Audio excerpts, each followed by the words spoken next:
So, in this module we are going to further discuss about work conjugacy, we will discuss different stress tensors, and finally we will look into some of the stress rate measures. Okay. And with this module we will complete our discussion on stresses, equilibrium equations, that is the whole topic of kinetics. Okay. So, the contents of this module are as follows. We will first look into the concept of work conjugacy, okay, followed by a detailed discussion on first Pavlov-Kirchhoff stress tensor, and this we will follow it up with discussion on second Pavlov-Kirchhoff stress tensors. Okay. And then we will look into various ways in which the different stress tensors can be decomposed. Okay. And this will be finally followed by a detailed discussion on some of the objective stress measures. Okay. And if the time permits, in this module we will solve some examples in the end. Okay. So, let us begin. Okay. So, recall that from our previous lectures that the spatial virtual work equation was given by following expression. Okay. The internal virtual work was equal to the external virtual work. Okay. So, this is the internal virtual work and this is the external virtual work. Okay. So, the total virtual work was the difference of the internal virtual work and the external virtual work. So, the internal virtual work was defined as the integration of the internal energy over the current configuration of the body. Okay. So, the internal energy is nothing but the double contraction of the Cauchy stress with the rate of deformation tensor. Okay. The external virtual work can be thought of as having two contribution as we discussed in the previous lectures, and this I am here just recapitulating what we already discussed, so that we have a flow for today's lecture. Okay. So, the external virtual work is the sum of external virtual work because of the externally applied traction and the virtual work because of the body forces. Okay.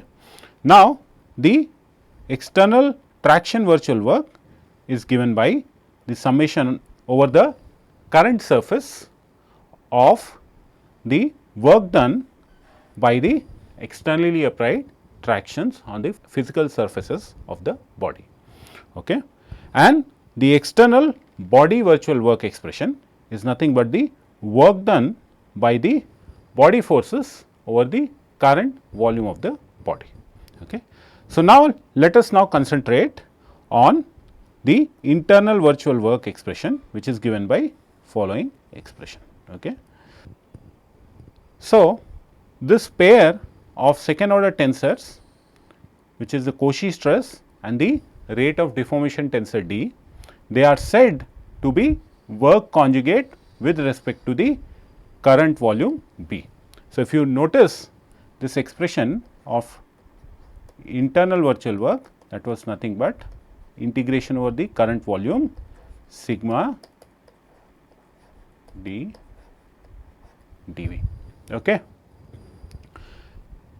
So, this pair of second order tensors sigma and d are said to be work conjugate with respect to the current volume, okay, because the integration is being carried out over the current volume.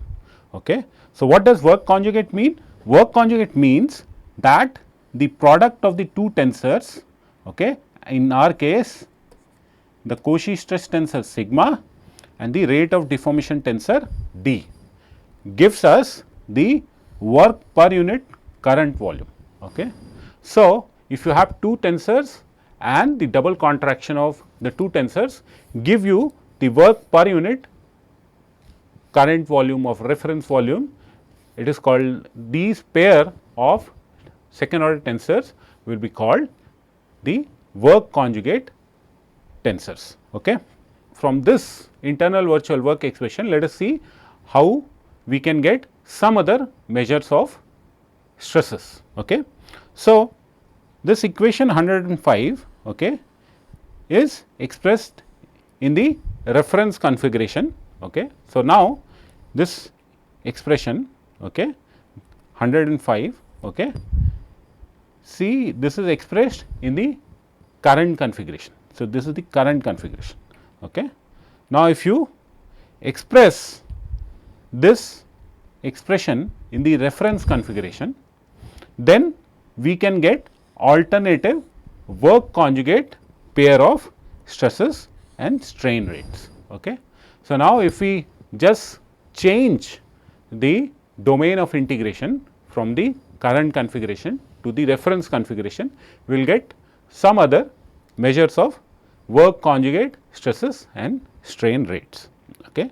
So, our objective is to see what are these different stress and strain rates. Okay. So, recall that the spatial volume element is related to the material volume element by following relation, dV equal to Jacobian times dV 0. Okay. So, now if we substitute this expression in equation 105, 7 or 8, then what we will get? We will get the internal virtual work okay, as, so this was the expression, and if dV becomes J dV 0, then the domain of integration changes from the current configuration to the reference configuration, which is B 0. Okay. So, we get integration over B 0 J sigma double contracted with the rate of deformation tensor times dV 0. Okay. Now, we can define J sigma as another tensor called the Kirchhoff stress tensor. Okay. So, this tau is defined as the Kirchhoff stress tensor. Okay. Why we are doing this is because if you look closely, this expression, okay, let us see, we had only stress contracted with a strain measure. Okay. So, here in the next expression what we are getting, there is a Jacobian which also comes. So, what we do to make it consistent with this expression, we define what is called Kirchhoff stress tensor. Okay. So, Kirchhoff stress tensor is given by J times sigma. Okay. So, therefore, if you see Kirchhoff stress tensor is work conjugate with the rate of deformation tensor, but over the reference volume. Okay. So, Kirchhoff stress tensor is work conjugate to the rate of deformation tensor D with respect to the initial volume or the reference volume. Okay. So, sigma or the Cauchy stress was work conjugate with the rate of deformation tensor with respect to the current volume, and the Kirchhoff stress tensor is work conjugate with the rate of deformation tensor in the reference configuration. Okay. So, that is the difference. Although both the stress measures, the Cauchy stress and the Kirchhoff stress, they are both work conjugate with the rate of deformation tensor, but one is work conjugate with respect to the current configuration, while the other is work conjugate with respect to the reference configuration. Okay. So, that is what we need to remember. Okay. Now, similarly, we can express the external virtual work corresponding to the body forces, okay, in terms of the reference configuration. Okay. So, now we know that the external virtual work because of the body forces is given by following expression, and in this if we substitute dV as J dV 0, we get J b dot with virtual velocities time integrated over the reference configuration. Okay. So, we can define J b as B0, okay, to be consistent. So that this equation is consistent with this expression. Okay. So, you have one vector dot with another vector. Okay. So, that B0 is JB. Okay. Now, the external virtual work also we can express in terms of reference configuration. Okay. So, this is the external virtual work because of the surface forces, and it is given by integration of the work done by the tractions over the current surface. Okay. Now, I can transform this to integration of the what we say as the reference tractions doing work over the reference configuration dA.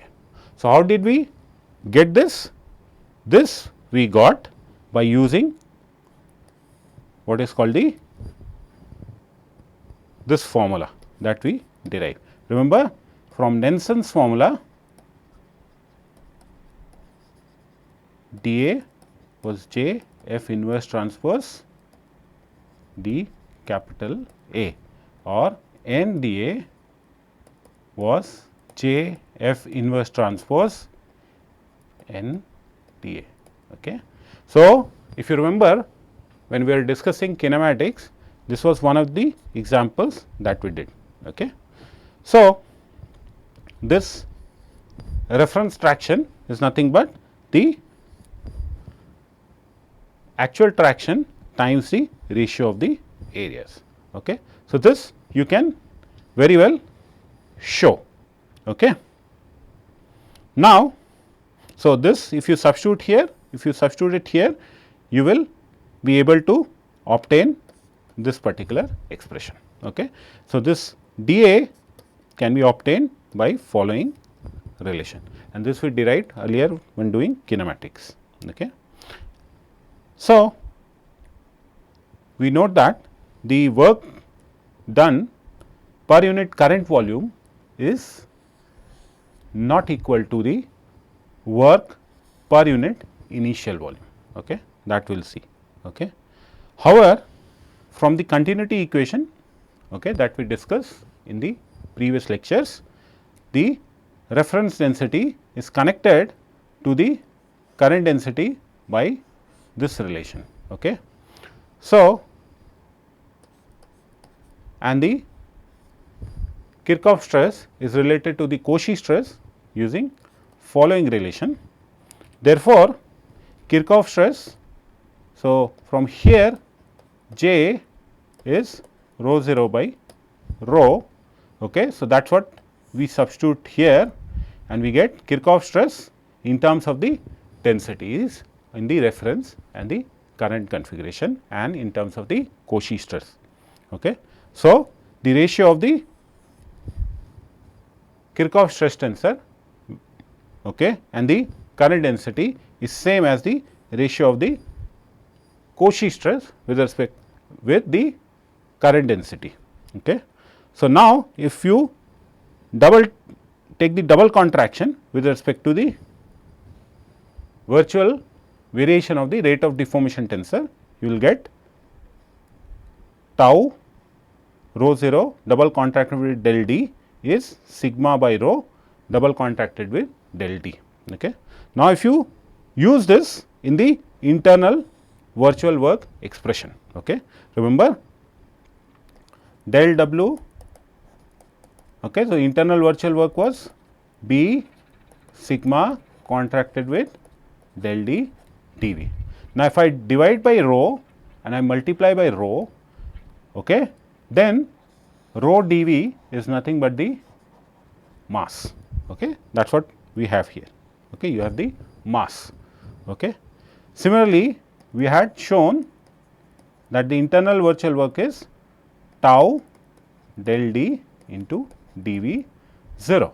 So, if I take multiply and divide by rho 0, so I have this, and this relation over here nothing but the reference mass, okay, which is here. Okay. So, now you can see, because both the integrals are same, therefore, the integrands, okay, so are same, therefore, this shows that work per unit mass remains invariant, okay, because mass dm is same as d capital M. Okay. So, therefore, you will have work per unit mass which will remain invariant. So, remember, work per unit volume is not equal to the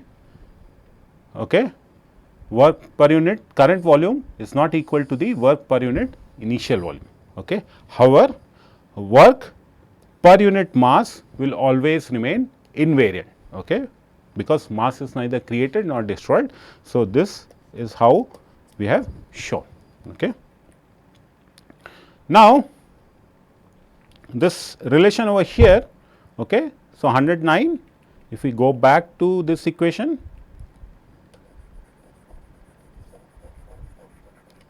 if you see this expression over here, you see that these quantities, so this integrand is in the spatial configuration, while the integration is being carried out in the reference configuration. So, you have to integrate the spatial quantity in the reference configuration, and this is a little inconsistent.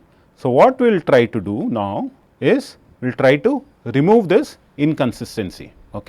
So, what we do is to alleviate this inconsistency, we start with the internal virtual work expression, which is given by this, and then we note that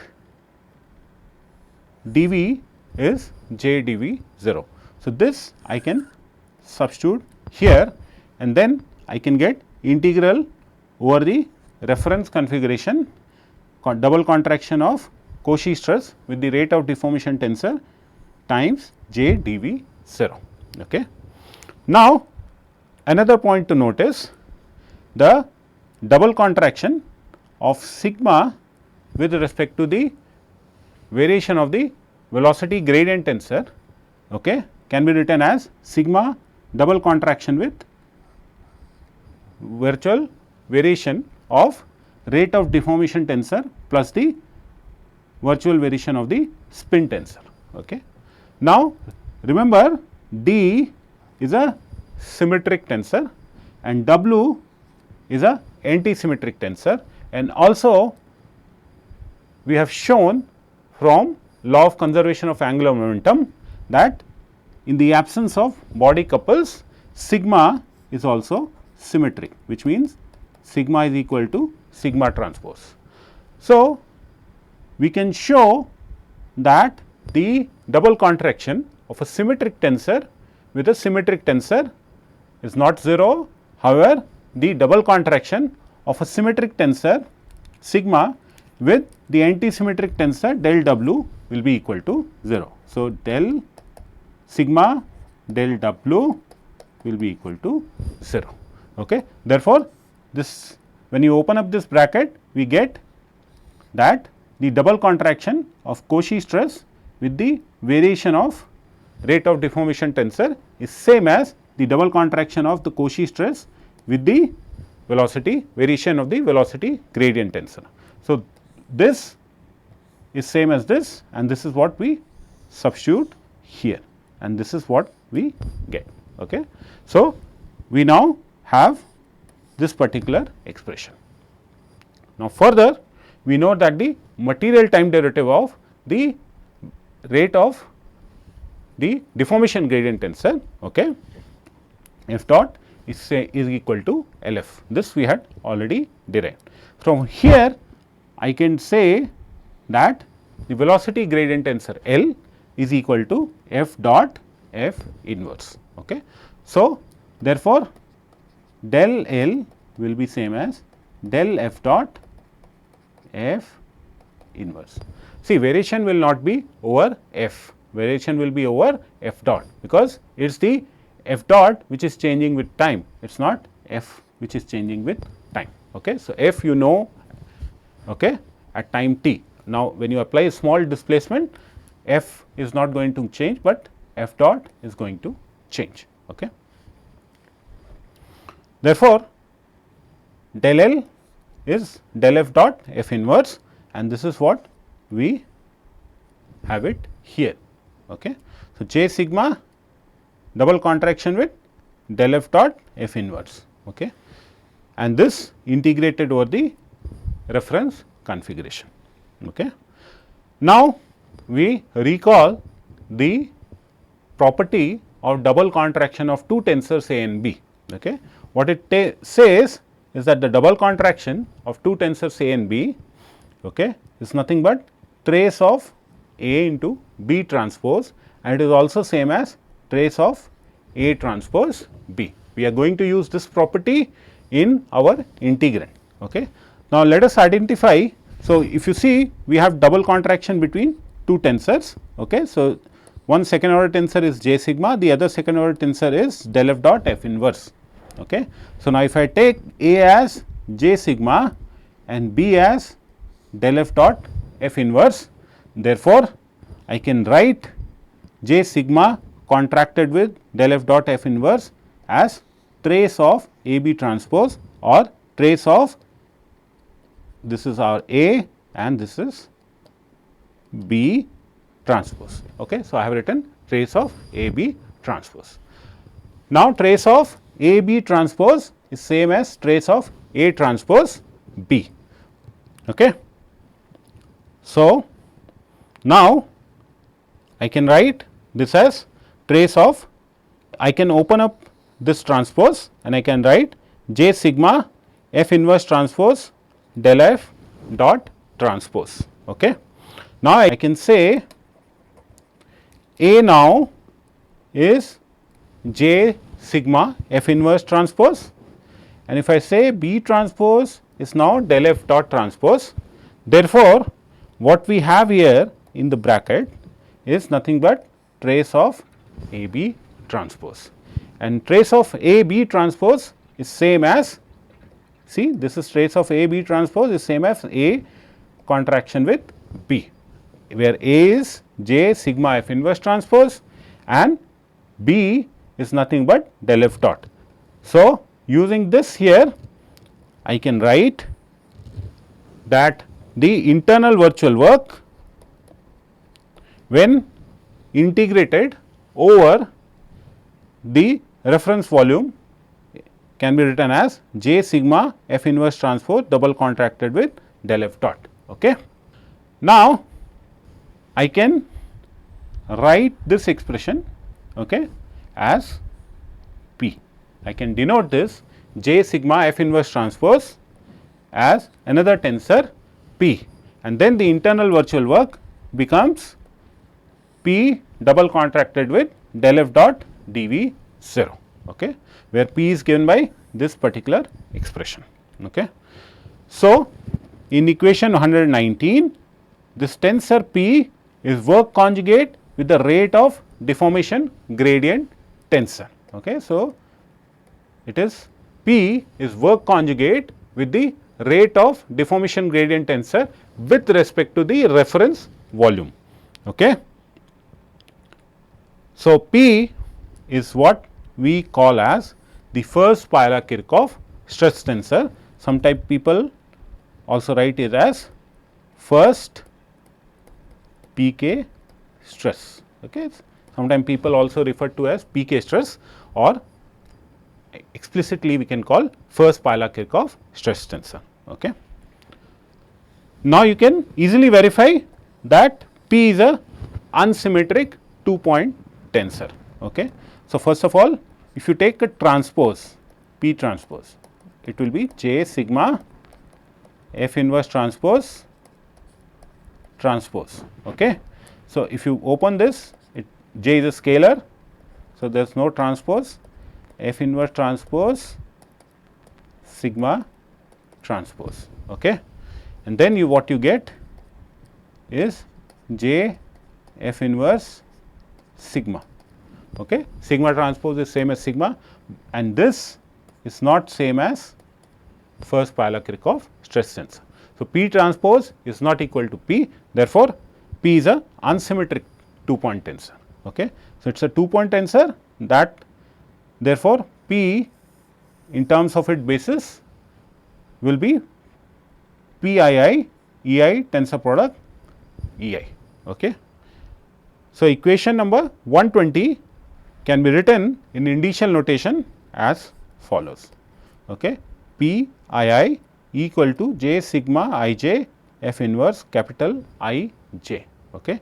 And you see P has one lowercase index and has a uppercase index. So, it has two indices, therefore, it is a second order tensor, and also it has one index which is lowercase and one index which is in the uppercase. Therefore, it is a 2-point tensor. You can see from its basis also that one basis vector is from the reference configuration Ei and the other basis vector small ei is in the deformed configuration. Okay. So, it connects two different configuration, therefore, it is a 2-point tensor, and it is but natural that a 2-point tensor is work conjugate with another 2-point tensor, which is nothing but the rate of deformation gradient tensor, because deformation gradient tensor itself is a 2-point tensor.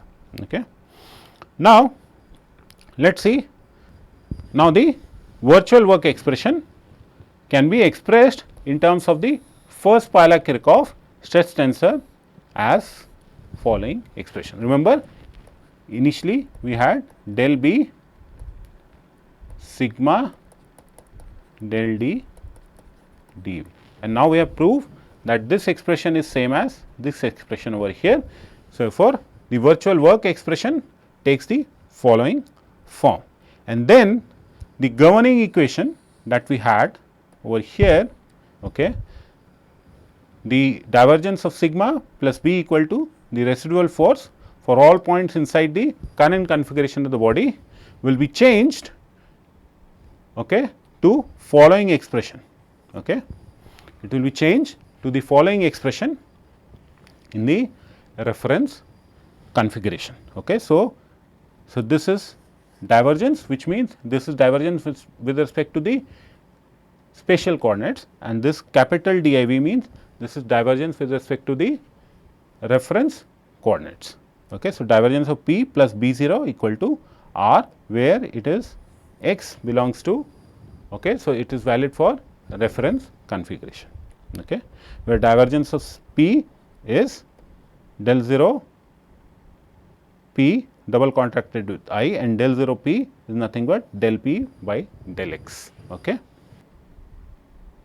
So, now remember that the first Pawlak-Kirchhoff stress tensor was defined such that the internal virtual work expression in the reference as well as the deformed configuration, they both had similar analogous form, okay, which means there was stress in the deformed configuration and there is stress in the reference configuration. There is a measure of strain in the deformed configuration and there is measure of strain, okay, here.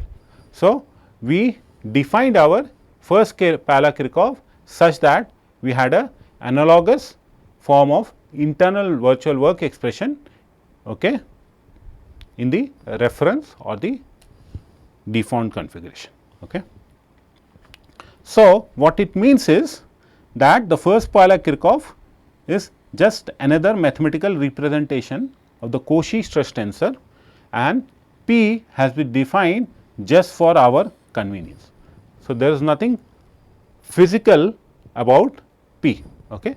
The only physical stress tensor is the Cauchy stress tensor, but we have defined P for our own convenience, okay, and it is just purely a mathematical representation. Okay. That means, P is not any new physical quantity. Okay. Now, let us re-examine the physical meaning of the Cauchy stress tensor and the first Pawlak-Kirchhoff stress tensor. Okay. So, what does Cauchy stress tensor actually mean, okay, physically, and what does first Pawlak-Kirchhoff stress tensor actually mean, and we will try to connect this to our undergraduate definitions of true stress and engineering stress. That is what our objective is. Okay. So, let us say you have a body in the reference configuration and you have cut it open. So, you had a body like this, okay, and you had cut it open across a certain plane, and the normal to that plane is n, capital N, and the traction vector is t, and the force along that traction vector direction is del p. So, del p, del capital P is the force. So, the area, infinitesimal wall area, okay, reference area is dA, and when the deformation happens, the body occupies this configuration, okay, B, okay. So, this is B0. So, the area is dA, the normal to the area is n, and the traction vector is t, okay, and the force vector along t is dP, okay. So, now we consider an element of force dP in the spatial configuration acting on the current area dA, and the current area vector dA is nothing but the normal to the area times the magnitude of the area, okay. So, n dA, okay. So, now the force dP is nothing but the stress vector times the area on which it acts. So, T times dA. Now, from the Cauchy stress principle, we know that T is equal to sigma n, okay, because we know T is equal to sigma n. So, because of Cauchy stress principle, I can relate the traction vector at a point, okay, on a plane whose normal is n using Cauchy stress principle, okay. So, sigma n dA. Now, n dA is nothing but the area vector. So, the force is Cauchy stress times the current area, okay. What it means is, loosely we can say, okay. So, if we see here dP is sigma dA, okay. So, loosely we can say that the Cauchy stress is equivalent to the current force, this is the current force per unit current area. So, D is current area. So, if you can loosely say that sigma is like dP by dA, okay, loosely, because they are both vectors. I cannot take this ratio, but I can loosely say that Cauchy stress is ratio of current force to current area, and this is synonymous with our definition of true stress, okay. That is how in our undergraduate we define true stress, is the current force divided by current area. Therefore, Cauchy stress is also called the true stress. Cauchy stress is the true stress, okay.